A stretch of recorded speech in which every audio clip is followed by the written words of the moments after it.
this signal event of today was having Stephen Moray, the Director of Economic Development for the state, and Kurt Isink, the Workforce Development Executive, and they came and spoke to our group, to the Board of Regents, about the involvement between economic development, workforce development, and higher ed, and the interrelationship that must exist for us, meaning the state, to supply the workforce that we're going to need to supply in the coming year or two with this big, hopefully extraordinary boom in manufacturing and so forth. And then hopefully that will be a harbinger for something else in the future. And it was a very, very good dialogue. And it's the best between all of those facets. Economic development, workforce development, the governor's office, the four systems, and the Board of Regents. It's a wonderful time. There's a great deal of civil discourse, rational conversation, a great deal of respect for each individual entity's specific position and what their responsibilities are. And I'm excited about that.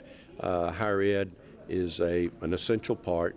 The Board of Regents will be part of, should the legislation that we all hope will go through, the WISE plan, the monies and will be coming through the Board of Regents. There will be the opportunity to verify all of the things that are there. Huge responsibility for the Board of Regents, but in fact that's why it exists. What is the outlook for jobs in Louisiana over the next several years, and what will that kind of an impact will that have on higher education? Oh, I think it's extraordinary. The good work of the administration, Mr. Moray, Mr. Isink. It's going to cause, we'll be a little more focused. I think we've got to term the gap, meaning what job types do we foresee for the future, and how many of those people, be there certificates or 2-year degrees or 4-year baccalaureate degrees, et cetera. Where are we? If we need 100 and we're only producing 50, obviously we need to focus on that. There'll be a specific focus, I think, in the near term over towards LCTCS because of industrial technology jobs that need to be there.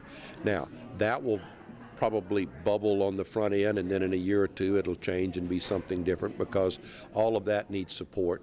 This in no way means that all of a sudden we're more focused on certificates and so forth as opposed to baccalaureate degrees. That won't happen. That shouldn't happen, and it won't happen. Are you encouraged by the potential that this offers over the next several years? Oh, completely, and it'll be, again, the state will prioritize what's important, and what's important in my view is supplying to these industries Louisianians that have had a proper and valid education. Now, starting with some certificates all the way up through baccalaureate, all the way through post-baccalaureate. If people have questions like more information about higher education in Louisiana, what should they do? Get in touch with the Board of Regents. We have a very, very good website that will lead them through, or pick up the phone. And but the website will guide an interested person can find most of all this information. Is certainly obviously public. It's posted. It's current. If it isn't current, that's when I'd like to know about it.